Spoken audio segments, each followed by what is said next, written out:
Fala galerinha, tudo bem? Quarentena nada! Você não vai ficar parado, professor Paulo Freitas não vai deixar. Me acompanhe em mais uma aula do nosso canal, mas antes, dá um like, te inscreve, nos ajude a continuar. Show!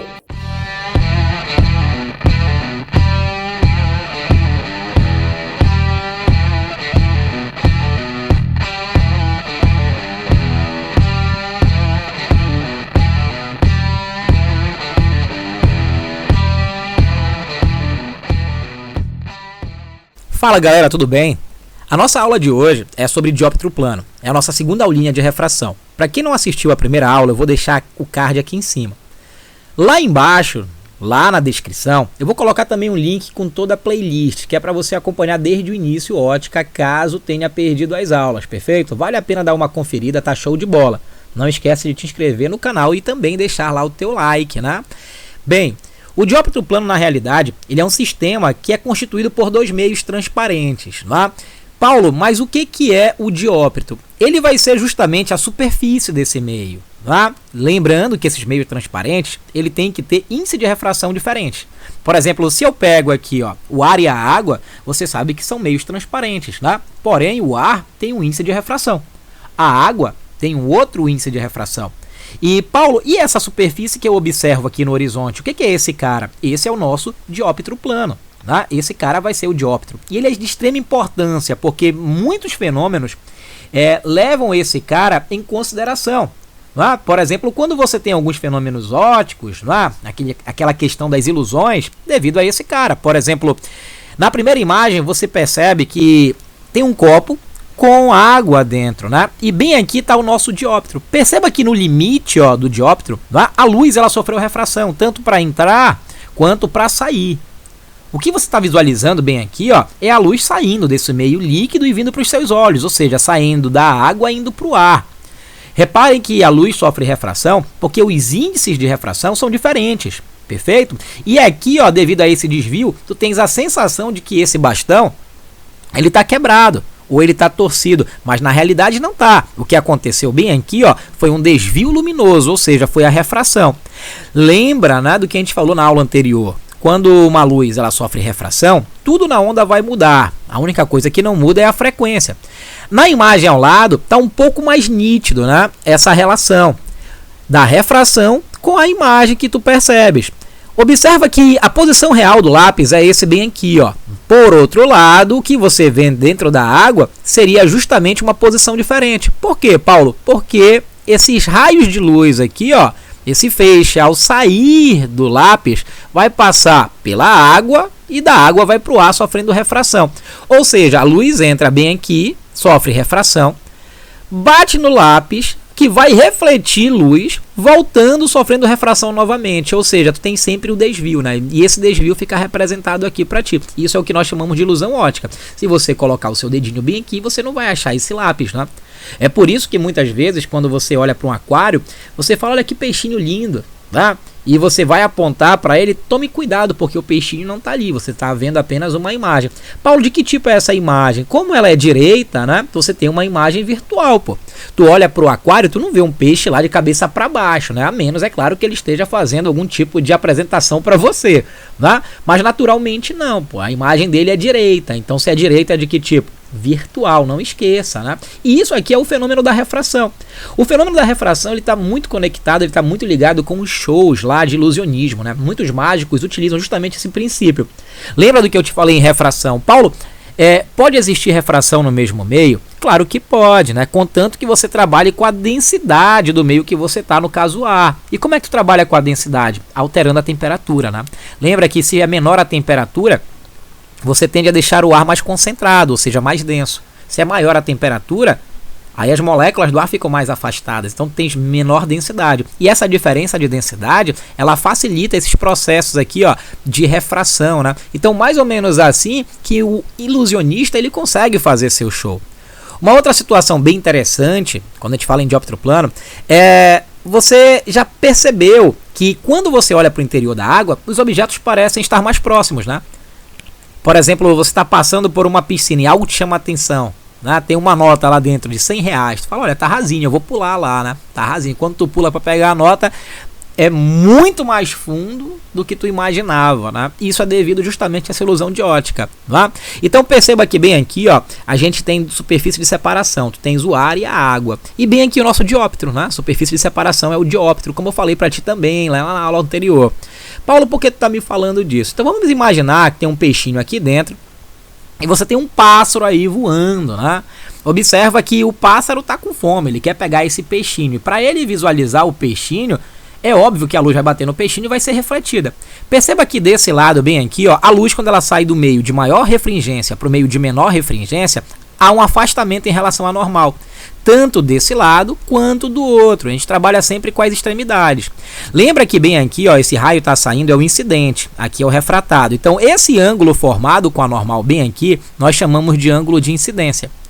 Esse ângulo maior, abriu bem aqui, ó, repara, nós chamamos de ângulo de refração, tá? A mesma coisa do outro lado. Percebam que esses raios refratados, lá em construção de imagens eu te falei, como é que eles são chamados também, esses raios refratados, né? São raios emergentes. E esses raios emergentes, o encontro dele forma uma imagem. Perceba que eles estão se afastando. Paulo, eles não vão se encontrar. Pois é, eles não se encontram. Mas se eu prolongar eles aqui para baixo, eles vão se encontrar. Perceba só. E é esse prolongamento que vai formar a imagem. Se é o prolongamento que forma a imagem, você tem aí uma imagem o quê? Real ou virtual? Show de bola! Uma imagem virtual formada pelo prolongamento desses raios. Então tu vais ter a sensação de que o peixe está bem próximo da superfície, mas tu tens uma imagem virtual. Na realidade ele está mais profundo, tá? Ele está numa profundidade maior. É por isso que quando você está numa praia, que você vê um peixinho, que você quer correr, quer pegar no peixe, quer brincar, você nunca consegue. Por quê? Porque ele não está ali. Você está vendo apenas uma imagem virtual. Meu Deus, Paulo, que isso? É mágica? Não é mágica, gente. É física, é refração. E qualquer cálculo que você vá fazer aqui é uma proporçãozinha, né? Por exemplo, você tem a distância do objeto até o dióptro, que é esse cara bem aqui, ó, está para a distância da imagem até o dióptro. Tá vendo a relação? Assim como o índice de refração do objeto, né, está para o índice de refração do observador. Quem é o observador aqui no caso? É quem está observando esse cara. Então esse cara é o observador. E como é que funcionaria o caso oposto? E se fosse o inverso? Se o observador estivesse dentro da água? Vamos ver então, né? Se o observador, gente, estiver lá embaixo agora, dentro da água, você vai perceber o seguinte, que ele vai olhar para cima, ele está vendo o pássaro, né? Para que ele veja o pássaro, observa que agora a luz vai ter que bater no pássaro e ser refletida para ele. A gente vai trabalhar só com essa luz que está sendo refletida bem aqui, né? Perceba que agora a luz refletida sai do ar e passa para a água. Quem tem o maior índice de refração não é a água. Então, quando o raio de luz sai do meio de menor refringência e passa para o meio de maior refringência, há um desvio. Só que esse desvio é um desvio onde esse raio vai se aproximar aqui, ó, da normal. Perceba que o ângulo de refração ele diminuiu, tá? Tanto de um lado quanto do outro, mas ainda assim, ó, você não consegue fazer esses raios se encontrarem. Então é necessário, como você visualizou aí na animação, um prolongamento desse raio, né? Olha só, o prolongamento desse raio emergente, que é o raio refratado. E esse prolongamento se encontra. Se ele se encontra, sempre vai formar a imagem. Lembra, não tem como fugir disso. Lembra do que eu te falei. Se esses raios aqui embaixo se encontrassem, os próprios raios, seria uma imagem real. E toda imagem real ela é invertida. Aqui, ó, foram os prolongamentos que se encontraram. Então, se foi o prolongamento, a imagem é virtual, por isso que ela é direita. E a mesma relação é válida. Observa que agora, ó, você tem a distância do objeto. Quem é o objeto? É onde ele está, ó. A distância do objeto para o dióptro está para a distância da imagem para o dióptro, olha a imagem lá atrás, né? Assim como o índice de refração do objeto está para o índice de refração do observador, né? Quem está visualizando agora é o mergulhador bem aqui. Show de bola? Então toda vez que você estiver dentro da água, se você olhar para fora, você tem a sensação de que os corpos estão mais distantes. Eu aposto que você já mergulhou numa piscina e já tentou olhar para fora. Tem uma pessoa na borda da piscina te olhando. E quando você olha de dentro da piscina para a pessoa, ela não aparenta estar mais distante. Quando você volta, sai lá debaixo da água, que você olha, ela está mais próxima. Pois é, devido justamente essa questão que você acabou de visualizar aqui com relação a esse dióptro, né? Show de bola. Então essa aula aqui ela é muito interessante. Aí o cara fala assim, Paulo, e as miragens? Mas calma, a gente vai falar de miragem daqui a pouco, não agora. Por que não agora? Porque agora a gente vai falar desse carinha bem aqui, ó, ângulo de limite e reflexão total. O que eu te falei anteriormente, né? Acompanhe a imagem e vai olhando a animação. Anteriormente eu falei a você que um raio de luz, quando ele sai do meio de maior refringência e passa para o meio de menor refringência, esse raio refratado, ele tende a se afastar da normal. Né? Ele vai se afastando, vai se afastando, vai se afastando. Acompanha comigo aqui na animação. Perceba um detalhe bem interessante bem aqui. Ó. Quando esse raio sai do meio de maior refringência para o meio de menor, repara que o raio refratado sempre afasta. Sempre vai afastar, é uma condição. A gente está vendo isso desde a primeira aula, você viu ainda há pouco novamente. É como se essa superfície bem aqui, ou melhor, esse meio bem aqui, fosse a água. E aqui embaixo fosse o ar. Então, quando o raio de luz ele sai desse meio de maior índice de refração para o de menor, ele vai sempre refratar. E ao refratar, olhem aqui, ó, ele vai se afastar dessa normal. Você percebeu o afastamento? Se eu inclinar ainda mais esse raio incidente bem aqui, ó, o que vai acontecer? Se nós inclinarmos ainda mais esse raio, a tendência é ocorrer um afastamento. E quando esse afastamento atingir o dióptro, ficar bem aqui, ó, no limite, você tem o ângulo limite. Por isso que a gente chama esse cara de ângulo limite. Paulo, e se eu inclinar ainda mais? Se você inclinar ainda mais, ele sai do limite e passa somente a refletir. Então aqui você tem reflexão total. Você não tem mais o raio sendo refratado. Show de bola, né? Paulo, para ter reflexão total, então tem que conhecer o ângulo limite? Tem. E quando é que você conhece o ângulo limite? Quando você faz a relação. Que relação, Paulo? O seno do ângulo limite, ele vai ser igual o índice de refração, né, do meio de menor refringência pelo índice de refração do meio de maior refringência. Quando você faz essa relação, óbvio que você vai ter um número entre 0 e 1. Vai dar meio, por exemplo. Então você sabe que o seno tem que ser quanto para dar meio? Tem que ser de 30 graus, seno de 30 é meio. Então um ângulo, só um exemplo, tá? O ângulo limite para esse caso específico que eu acabei de citar seria de 30 graus. Mas lembrando, né, cada refração, cada dióptro na realidade tem uma inclinação diferente, tem um ângulo diferente, justamente para esse limite aí, para esse ângulo limite, que é o que você está vendo, tá? Paulo, e se eu superar esse ângulo? Reparem que aqui meu ângulo de incidência é igual ao limite. Se você aumentar esse ângulo, se ele ficar maior que o limite, olha ele aumentando, ele aumentou, né? Se ele ficar maior que o limite, tu tem reflexão total. Então na reflexão total, o ângulo de incidência é maior que o limite. Show de bola, né? Não esquece, tá? Que esse fenômeno, essa situação, ela só acontece no caso específico. Tá? Quando você tem a luz saindo do meio de maior refringência para o de menor, nunca o inverso. Então toma muito cuidado com isso para você não confundir lá na frente. Show de bola, né? Bem, aqui um outro caso de ângulo limite. Paulo, por que um outro caso? Perceba que você tem um raio incidente bem aí. E esse raio incidente, ao atingir a superfície, o ângulo de incidência, ele me deixa bem claro que é igual ao limite. O que vai acontecer? O raio ele vai refratar aqui? Não, ele se afasta tanto que esse raio vai ser rasante. Olha aqui, ó. O raio refratado ele foi rasante. E o raio refratado rasante ele forma um ângulo de 90 graus, né, com a normal. Ou seja, meus amores, né, é perpendicular. Perceba mais uma vez que você calcula o ângulo limite dessa forma. O seno do ângulo limite é o índice de refração do menor meio pelo índice de refração do maior meio, né? Ou seja, o que é menor meio, maior meio que eu estou te falando aqui? Menor índice pelo maior índice de refração. Pronto, fica até mais fácil, né? Aí facilita o teu entendimento. Legal, né? Bem legal. E Paulo, e o inverso, né? Como é que vai ser o inverso? Se meu raio for rasante aí tu tens o inverso. Se o teu raio incidente for rasante já, olha o que vai acontecer com ele. Ele vai refratar, né?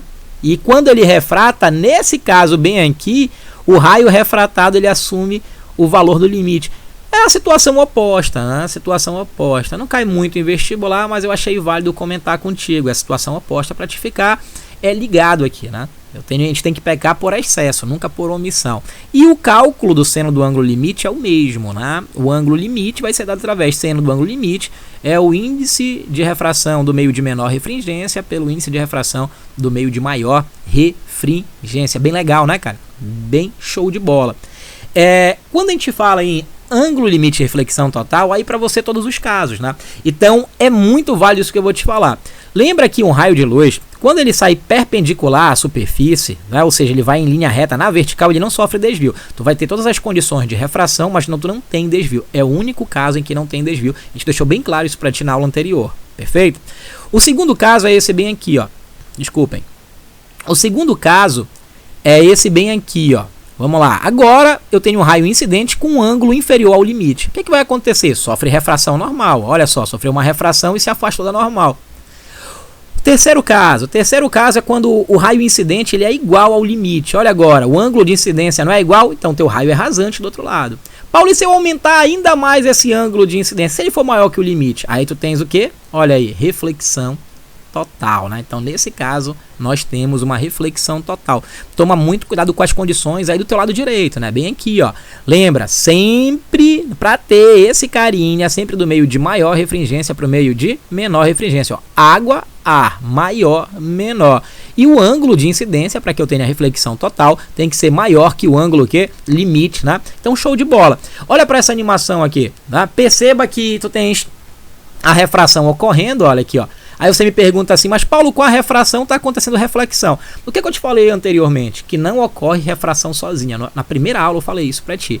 Só que a gente só vai trabalhar com a questão da refração. Mas nunca acontece refração sozinha. Sempre ela vem acompanhada de uma reflexão. Mas perceba aqui, ó.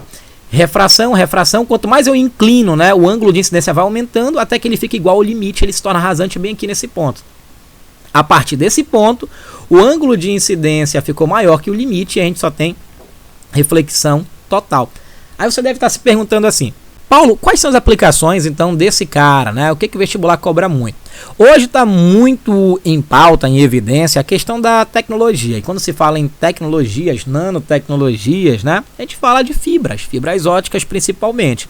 Para você entender, eu vou deixar bem objetivo isso aqui para o vídeo não se estender muito.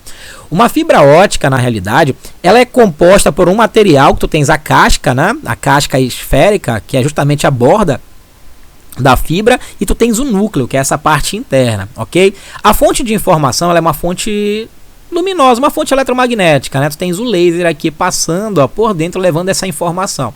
Você pode observar que aqui na imagem, né, você percebe que esse raio de luz ele se propaga dentro do núcleo através de reflexões totais, né? Tem reflexão total. Por que reflexão total? Não pode refratar, porque se refratar, a gente vai perder a capacidade energética, né? E perdendo capacidade energética, aí o raio vai chegar com informações insuficientes, pouca informação, a gente perde qualidade. Paulo, como é que funciona isso? Então presta bem atenção, vamos tentar analisar esse cara passo a passo aqui para você entender tudo. Então você tem bem aí, ó, um raio incidente. Perceba que ele tem um ângulo de incidência aqui com a normal. Esse raio incidente, ao entrar no núcleo, do meio de menor índice para o meio de maior, se aproxima da normal. Aqui, ó, entre o núcleo e a casca, lembra que o núcleo ele tem um índice de refração maior. A casca tem um índice de refração menor. Então, quando o raio de luz ele sai desse ponto para esse, ó, ele vai desviar. E quando ele desvia, ele se afastou da normal. Ao se afastar da normal, ele abre tanto, o raio incidente abre tanto, que fica maior que o ângulo limite. Como ele fica maior que o ângulo limite, você vai ter aqui reflexão total, conforme você viu na animação. E o processo vai se repetindo aqui para baixo. Então, numa fibra ótica, você tem aqui a casca e o núcleo. O núcleo ele tem um maior índice de refração, a casca o menor. Aí você poderia me perguntar assim, mas Paulo, você não falou que só ocorre reflexão total do meio de maior para o de menor índice de refração? E é exatamente o que está acontecendo. Se você não visualizou, perceba que aqui a gente não está comparando casca e núcleo. Nós estamos comparando quem? Casca e ar. Né? Então, a casca em relação ao ar tem maior índice, o ar tem um menor, pô. Então por isso que tu sofre reflexão total aqui nesse ponto. E o processo ele se inverte aqui e aqui vai sofrer reflexão total voltando, né? Então tu tens aí a explicação para esse processo. Show de bola, ok? Paulo, e com relação às miragens? E aí então começa a nossa explicação com relação às miragens, né? É muito comum, por exemplo, você vê em filmes, ou então quem já teve a oportunidade de viajar, conhecer os desertos, você olha lá, né, para frente e você vê uma região assim, como se tivesse espelhado, cheio de água. Ou então você olha a imagem desse cacto e vê ele aqui embaixo de cabeça para baixo, né? Paulo, o que está acontecendo, né? Ou numa estrada qualquer, quando você olha para o horizonte, vê essas poças de água e você chega perto, não é nada, né? É apenas asfalto quente. Paulo, como é que se dá esse processo das miragens? Então eu vou te explicar aqui o caso mais comum, eu separei aqui para ti, ó. Observa que nesse caso você tem um raio de luz e esse raio de luz ele está se deslocando. Tá? Ele está vindo para a superfície, ele vai atingir o asfalto. Tá? E ao bater no asfalto, qual é a tendência dele? A tendência dele é ser refletido para os seus olhos, para que você veja. A grande questão, como você observou aí na animação, é que quando mais você se aproxima do asfalto, as camadas de ar vão ficando cada vez mais quentes. Ah, Paulo, não percebi isso. Pelo amor de Deus, né? Vá lá agora, se tiver quente aí na sua região, vai lá e toca no asfalto, né? Você vai ver que ele está numa temperatura elevada. E isso faz com que as camadas de ar próximo a eles também se esquente. Então você tem a camada de ar frio, quente, mais quente ainda. Lembra que quanto menor a temperatura, maior a densidade, então é maior o índice de refração. Então o que acontece do ar frio para o ar quente? Do meio de maior refringência para o meio de menor, sofre um desvio e o raio refratado se afastou da normal. Do ar quente para o mais quente, ou seja, maior refringência, menor novamente, sofreu um outro desvio e se afastou ainda mais da normal, sendo que o ângulo de incidência ficou maior que o limite. Quando o ângulo de incidência é maior que o limite, o que vai acontecer? Reflexão total, né? E esse raio de luz vai sofrer desvio novamente chegando para os teus olhos. O problema é, que informação esse cara vai levar? Porque ele não atingiu o asfalto está aqui embaixo. Se ele não atinge o asfalto, esse raio de luz vai chegar nos teus olhos não com a informação do asfalto. Né? Então, a informação que chega é justamente aquela informação visual que você tem, né? Aquele espelhamento. Ou seja, o teu cérebro, numa tentativa desesperada de formar uma imagem, te dá justamente aquele espelhamento que você vê, que tem a sensação de estar vendo o quê? Uma poça de água. Agora tu imagina isso em uma escala muito maior. Você pensa que está vendo o quê? Um mar, um rio. É o que acontece no deserto. Como as areias são muito quentes, o ar ali nas proximidades, eles estão ficando cada vez mais quente. Quanto mais perto da areia, mais quente. Então, aquela quantidade, aquele feixe de luz, ele vai sofrer reflexão total sem atingir a areia. Então você vê uma grande superfície espelhada. Paulo, mas por que quando eu chego perto eu consigo visualizar então? Né? Porque quando eu chego perto eu consigo ver? Porque quando você chega perto, está mudando uma série de coisas, inclusive a inclinação da luz. A mesma coisa, se a gente for parar para pensar, acontece no espaço, né? Pensa que tu está vendo o Sol, mas quando a luz do Sol vai entrando na Terra, ela vai sofrendo desvio, porque você sabe que nas camadas da atmosfera tu tens densidades diferentes, índice de refração diferente. Então isso faz com que, essa luz do Sol sofra refração, e o que você vê, você não percebe a olho nu a refração. Lembra lá do copo com água, com um lápis dentro, né? O que você vê aqui? Uma imagem virtual, uma imagem direta. Então, para você, a estrela está bem aqui, né?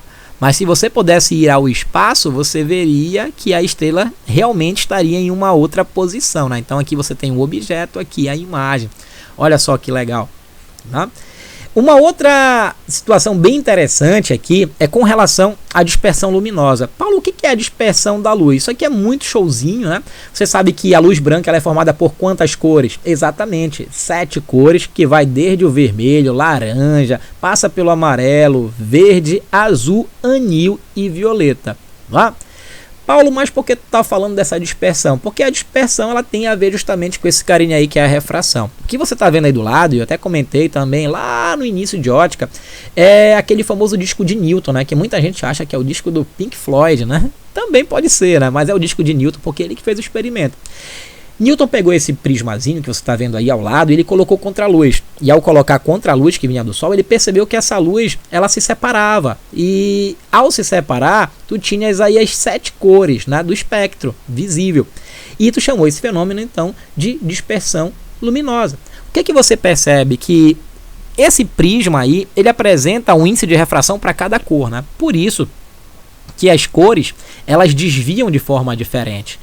Ou seja, o vermelho é a cor de menor frequência. Perceba que ele desvia menos. O violeta é a cor de maior frequência. Perceba que ele desvia mais. O desvio é mais acentuado para o violeta. Né?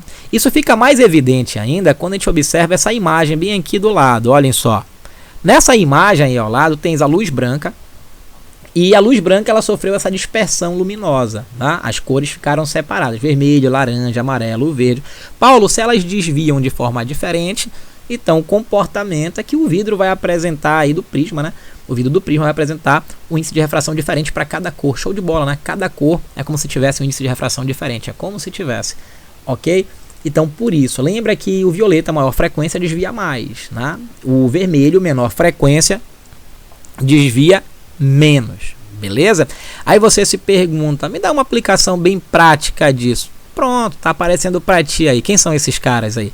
Exatamente, o arco-íris, né? O arco-íris é um fenômeno decorrente justamente da dispersão luminosa, não é, gente? Olha, você sabe que o arco-íris ele vem quando a atmosfera está cheia de gotículas de água, né? Paulo, e por que vai ter ali o arco-íris? Como é que se forma? Justamente por causa da refração. Se você tem essas gotas de água bem aqui, ó, no ar, tá percebendo aqui as gotinhas? Pois é, o raio de luz ele vai entrar bem aqui, ó, repara que ao sofrer refração, ele vai justamente separar, dispersar aqui dentro, ó. Se ele dispersa, você percebe que cada cor vai sofrer um desvio diferente, não é isso? O vermelho menos, o azul aqui dentre essas três cores mais. E todos eles vão sofrer reflexão total aqui na frente. Só que quando eles voltam de forma separada. Olha só. Eles vêm de forma separada, sofreram dispersão e você visualiza aqui o arco-íris, né? Então você tem aí a produção, digamos assim, desse arco-íris, né? Então aqui, ó, você tem refração, atrás reflexão total, na frente refração novamente. Tem, por exemplo, as mulheres gostam bastante, já ouviram falar dos brilhantes, né? Por que eles têm esse nome? Os brilhantes, eles têm algo em comum. Você sabe que aquelas pedras, elas têm uma densidade muito grande, não é? E se elas têm uma densidade muito grande, o índice de refração ali, ele é grande. Então a luz consegue entrar, mas não consegue sair. Ou melhor, deixa eu deixar mais bonitinho para ti, tem dificuldade para sair. Por quê? Porque se a luz está dentro, tá, daquele lugar que o índice de refração é muito grande e quer sair para o ar que o índice de refração é muito pequeno, o que vai acontecer? Sucessivas reflexões totais ali dentro. Então a luz fica aprisionada. Se a luz fica aprisionada ali dentro, aquele objeto vai brilhar muito, porque a luz está aprisionada, né? Entre aspas, esse aprisionado ali dentro. Ela está ali, ó, sofrendo sucessivas reflexões totais. Com isso, senhores, né, vai brilhar muito, por isso o nome é brilhante. Show, né? Galerinha, chegamos ao final de mais uma aula. Espero ter contribuído com o teu conhecimento, ok? Um recadinho para ti agora. Um abraço. Bem, galera, obrigado pela aula de hoje. Ela foi maravilhosa. Mas antes de sairmos, por favor, não esquece, se não deu like, dá um like. Se não curtiu o canal, curte o canal, te inscreve. Nos ajude a crescer.